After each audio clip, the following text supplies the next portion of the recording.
Welcome to this segment I like to call Something on Your Mind. And we have something that's been on my mind for a long time. A beautiful and articulate young lady who I met years ago at a book festival in Brooklyn, and she just blew me away. And you know, the thing that I find absolutely amazing about her is that every time I look at the work that she's doing, I guess can't get it. I just can't believe that somebody could be just as gifted and talented and humble at the same time. I'm talking about my sister, an activist, a publisher, a author, a poet. You know, she's missed everything. As far as I'm concerned, we're talking about Kadija Sesay. Welcome, Kadija.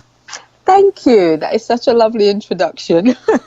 It's the truth. It really is, and it's hard for me to just talk to you because, like I said, there's a difference between people admiring somebody and then people just saying, you know, I wish I could be just like her, and stuff. And I really do admire everything that you do, and I feel like we need to let people, at least in America, know more about the great work that you're doing. I first met you when you were talking about when you released your magazine, the SABLE litmag, which identified hmm British African artists and was bringing forth their work.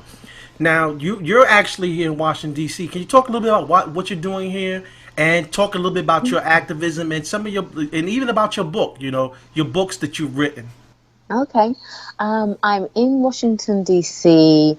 I've been in Washington, D.C. since March, it's March 2019, so it's coming up to nearly 6 months, or just over 5 months. And I am a researcher at the Kluge Center in the Library of Congress. They have a research center here for people doing their doctorates and early researchers, postdoctoral work, and then it goes on to being a chair of if you're kind of like doing well in your department. So I decided to do a PhD, and so I'm researching some of my work here. Deciding on doing one was kind of weird because I thought to myself, I don't actually need to have one. I love the work I'm doing, and I don't want to interrupt it by becoming an academic. But the way the world is going on now and what they expect from people, it was almost like, I mean, you can see what I do, and I really appreciate that you validate it and everything. But sometimes, you're doing things, and it's like, oh, okay, so you've done all this stuff, but where's your doctorate? And I was like, do I need one? Hmm. So it's almost like validating what I have already done. But also, I thought to myself, well, actually, if I take time out for myself, I could have to get to read all those books that I've been wanting to read for a long time and haven't had a time to read. I have done so much reading these past few years, and a lot of things that I wish I'd read a long time ago, that I wanted to have read a long time ago, and that people thought I'd read a long time ago. And Hmm. I just hadn't. And now I've had the opportunity to do it, and I've had the opportunity to read them all together, so that cross-referencing people's thoughts and ideas and opinions has been much easier because you're reading it all in the same context and in the same space. Well, look, let me brag about you. You know, she is a fellow, right, of the George Bell Institute, and a fellow of the Kennedy Arts Center of Performing Arts Management. So let's brag a little bit about her. She's a publisher, and you know, one of the things that I thought was very interesting is you want to give a voice to Africa and to people of African descent, and sometimes we don't get it. I mean, this Mboka festival, oh, I was just blown away, just listening to the people and the poets, and I was like that. I felt like a child being welcomed home. You know, I really did. I felt like, you know, when she talked about the ocean and welcoming us back as a family, I felt like I made that connection with you in the work that you're doing. I think you're tremendous. I really do. I mean, that is so important what we're doing with Mboka. And Mboka means one family or oneness in Wolof. So it's really apt. And why as well it struck a note and why it's important is because the first year we did it was January 2017, and there was just a changeover in government in the Gambia. And people were saying to myself and my colleagues, oh, you've put in so much work on this. We feel so sorry for you. Now you're going to have to cancel it. And we said, we're not cancelling.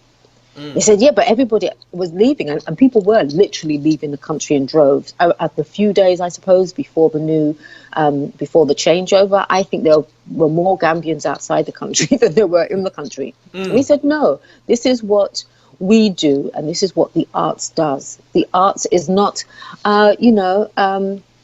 in the same way that Audre Lorde said, poetry is not a luxury. Art, and for a lot of us, it is not a luxury. You have to use it. It's a tool. It's our tool. And we said we have to stay here. We're staying here for the people who are here. We're staying here because we're showing that arts does mean it's there for the people, and it's embedded in your life, and it's got to have a purpose. And our purpose was to still continue that sharing. We started it. We can't stop it just because people from outside, not from inside, but people from outside were scaremongering people to say, oh my gosh, look what's going to happen in Gambia. There might be a coup, there might be a this. We said, no, we're going to stay.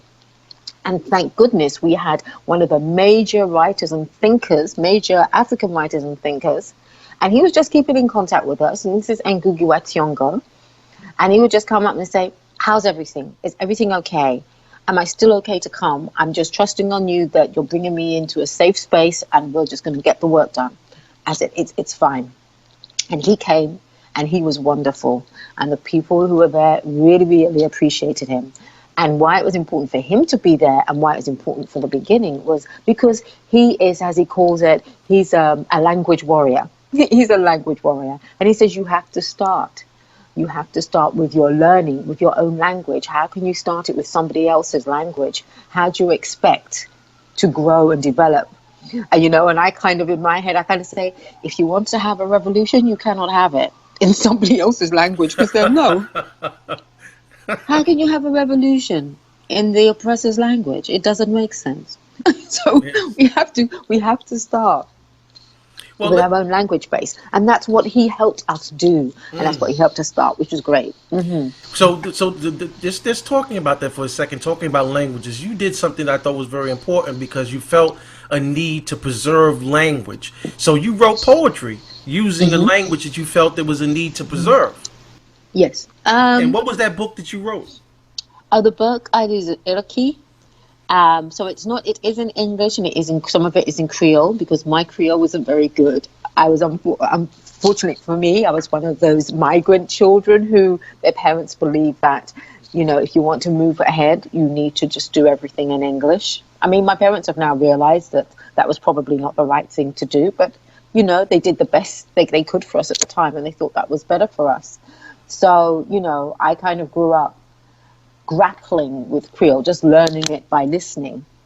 Mm-hmm. So I impart some of it into my work, and what I do is when I'm working with writers, I really do encourage them. If you have more than one language, use it in the same work. It's not a problem. It's not an issue, and in fact, it enriches your work. And some of them, young people, are doing that in the Gambia. It's great. Yeah. Now, just talking a little bit about some of your activism. I mean, you put me in touch with some really great people in England, based off of some of the work that they're doing and the activism. Like, we have the struggles. We just passed the anniversary of Michael Brown, and then we already, I Can't Breathe, that whole thing, and Eric Gardner, and we're in New York City, so we know firsthand. And I've been in the struggle, going way back before all of this type of stuff. And so it really, it might sound like an ignorant statement, but I was very surprised of the suppression and oppression that brothers and sisters were experiencing over in England. And this documentary with, I can't remember. Injustice. Yeah, Injustice. Thank you, darling. With Ken, yeah. Mm-hmm. Yeah, with Ken Farrow. Ken Farrow, yeah. Right, which I think that anybody that is out there needs to get it on DVD, to watch it. I mean, it's powerful, and it just connects our experiences not only in America, but in this whole idea of what's going on in England. There is no difference when you're looking at the oppressor. It doesn't matter if they speak with an accent or not. The danger that exists towards your humanity does not mean anything if we don't understand our history. And so talk a little about your activism and some of the stuff you're doing with that, if you don't mind. Of course. The film, like I said, is called Injustice, and it is available online I think on Vimeo. And in fact, they're making the second film now and really highlighting what is going on in France.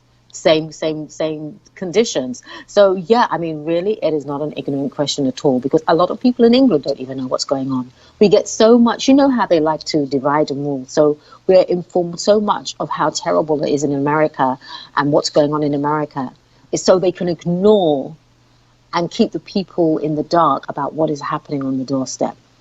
So we have a group called United Friends and Family Campaign. And so these are friends and family of people who have been victimized, who are victims of state violence.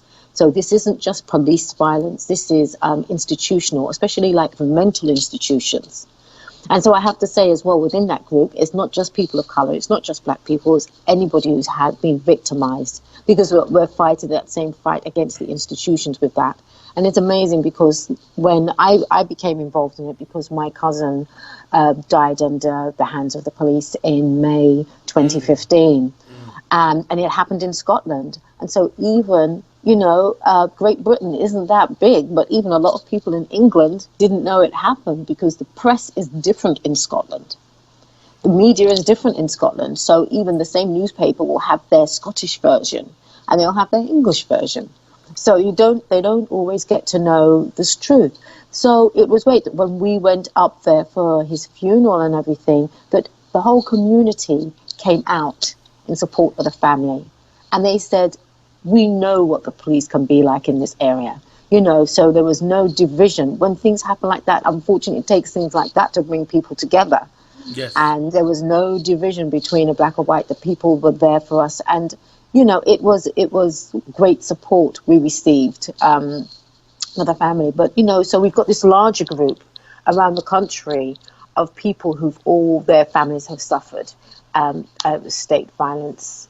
And so what we just had the 20th anniversary conference in October.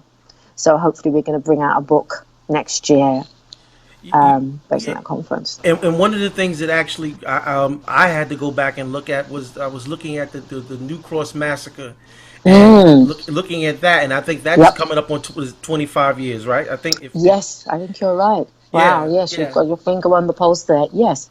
Yeah. That kind of thing never leaves us, because there was never a proper investigation in that. And this is like, you know, was it 13 or 14 young people, teenagers, who died in a fire in New Cross, and they never ever investigated in a very black area. And it's like, oh yes, it must have been. It was an arson attempt. No, it was not. It was straight down murder. You know, and it was never investigated properly. Well, I know that they're talking about reopening it, and I know they have a new person that they put in charge of it. So hopefully, just reading up on it in the Guardian and stuff, reading that particular article, and they're talking about it. I hope that the families that lost their children, and even the mother said, I mean, I can't go to my grave without knowing the truth about the matter. I hope that there is some type of justice. I mean, because the way, and this is the thing I want to make sure we get out. This happened in England again, and they tried to make it seem like it was black on black violence and stuff against each other. Yes. And then they forced the people some of the people that were involved in the incident. Even after the incident, they actually tried to get them to say that there was a fight that occurred, to try to blame the victims. And we've always seen that as a part of the narrative of these people, of the people in power, to try to find a rationale around why these things happen and not the truth of the matter. Yeah, I mean, you're totally right. You're exactly right. I mean, I will say that, I mean, unfortunately, the black on black violence recently has increased, but we've got to find out. It's two separate things, two totally separate things, and we've got to try and do some more work around that to stop that from happening, because it's you want to cry when you see it. So even some of the work I want to do now more in the Gambia, and some other people have already started it, is taking our young people back to the homeland, because part of it is they don't know where they've come from and they are lost. And it's, you know, it's not always something that's verbalized. Yes. They are just lost, and we don't want to take them to these places to kind of say, look, this is where you're from, this is what's going on. Just 10 days can make a difference. Even with that, just having them in a different atmosphere. And I know that I've worked with young people here in summer programs. I was working in Morehouse for a few summers with a leadership program, And just being there with those young men pre-college, it's incredible. It's incredible. You know, I remember one of the things, because I had to work with them on the writing, and you can imagine these are young men between the ages of about 16 and 19, and I'm telling them, you have to write memoir before you go to bed. So it'd be 11 o'clock, they finish having fun. I said, no, you write memoir before you go to bed. And they did it. They did it. And it was great. And I'd also, I was introduced to them, I'd ask them their names, and I'd say, what does your name mean? And they'd look at me like, what is she talking about? I said, before you come for dinner, you need to come and tell me what your name means. And some of them didn't really know. And some of them had been given these beautiful African names. And then when they came to tell me, it was with a different kind of pride. A different kind of pride. And that makes a hell of a lot of difference. It damn sure does, because the world tries to define who you are and to name who you are. And if you believe that, one of the biggest struggles with the work that I've done with my nonprofit organization when in communities of color is that, but just one good, perfect example would be, I said, where do you live? Do you live in the ghetto or do you live in a neighborhood? I said, no, we live in the ghetto. I said, no, the hell you don't. You live in a neighborhood. You live in a neighborhood. I said, you know where the word ghetto comes from? It's a political term from back in World War II, talking about the Warsaw ghettos. You don't live in a ghetto. You live in a neighborhood where there are people that are actively working and breathing and dying and passing on their history and their knowledge and stuff. I said, and I asked another question. This, Kadija, I think was the most powerful. I said, is crime only in our community? They say, well, that's all we see on the news. I said, that's all that's reported on the news. Wow. So just talking about your experience of getting people out of their neighborhoods to see something different, like going to Gambia or going to some other experiences, so they can see black people and people in their greatness. Exactly. And just mingle with young people like them who are getting on with what they need to get on with, even though they don't have much. You know, we have to keep on doing that. We have to keep on doing that work. There was a segment that you did on CNN where you were in Gambia, and I saw you walking down the streets, and I saw all of the beautiful sisters with the beautiful garbs on, and I saw the beautiful library that you were talking about. Is it Timbuktu? Is that what his name again is? Timbuktu is the bookshop. Timbuktu is the bookshop, and what is great about it is it's a purpose-built bookshop. It was built, you know, they didn't just move into a building; they built a bookshop. They make sure, which is you know, a lot of bookshops aren't purpose built. You know, they're not built to be bookshops. They're just buildings that people go in and sell books. But this one was built to be that. And when I took Ngugi there, he was amazed. He's going, I can't believe this. These people put the African authors at the front. They have not put them at the back. Again, look at what a difference that makes. Yes. What a difference that makes. You know? Yeah. Putting ourselves first. And you know, but we always slip up. We all slip up with these quite a lot. I mean, I've caught myself saying to myself, you know, oh yeah, I was born in England, but my parents are from Sierra Leone. Why am I not saying that, you know, my parents are from Sierra Leone, but I was born in England? We've got to keep changing those things around. You know, we're not British African, we're African British. If we have to put something else to that, if we were born there. So the African always has to come first. Yes, and you know, and I was thinking about something else that just reading through your particular narrative and stuff. I'm again, I mean, I have to go back to Mboka. I'm telling you, I'm so proud of you of the work that you're doing with SABLE, litmag, and Mboka. I think that people don't know the treasure that you are. You're my sister from another mother and stuff, and we have a kindred spirit. And I just want people to know. Now, tell people if they want to reach out to get the wonderful publishing of the poetry that you've done, or to reach out to get some of the books of the authors and stuff that are part of the Mboka Festival, where they can find this information. I think the best thing, really, I'm going to be old-fashioned here, email. I'm not great all the time with social media. If people just reach out on the email, info@sablelitmag.org. No, sorry, that I've changed it. I shouldn't be giving you that. InfoSableLitmag@gmail.com. I'm just trying to think if we've got a website that is better, but things have been changing. The email was always there. Info, INFO, Sable, SABLE, litmag, LITMAG, @gmail.com. Great. Or even if they just Google me, they'll find me. Oh no, let me tell you something. They're going to know you because you're going to be featured on this program as much as possible. I tremendously have to say again, I appreciate the great work that you're doing. I don't think, again, even though I know that certain communities in this country know who you are and they respect the tremendous work that you're doing, I just want the greater group of people, especially my viewers, to know the wonderful work that you're doing and stuff. Thank you. And stuff. So we're going to I'm sorry. I know I was going to say people can always reach me as well by the Mboka Festival website, mbokafestival.com.org. Yeah. And I'm gonna mess with you now. I'm gonna mess with you and say. So when are you gonna bring up? Is it a possibility Mboka might come to America? Yes, because actually, yeah, you gave me that idea when you were talking, because we're doing showcases in England next week, which is why I have to go home in a couple of days. We're having the Mboka Festival Showcase. So we're taking snapshots of what we do in Gambia and take it to the UK. So, yeah, we could do that in America too. We're doing it in London and we're doing it in Brighton. And I thought, oh, why don't we just do this in America?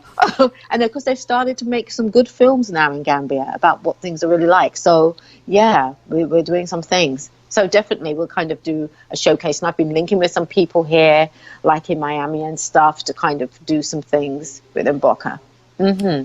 Well, you already linked with me and with my audience Absolutely. and stuff. And we just thank you again for the great work that you're doing. See why you watch Black Men Screaming? For intelligent conversation with intelligent people. We're back with more of it in just a moment.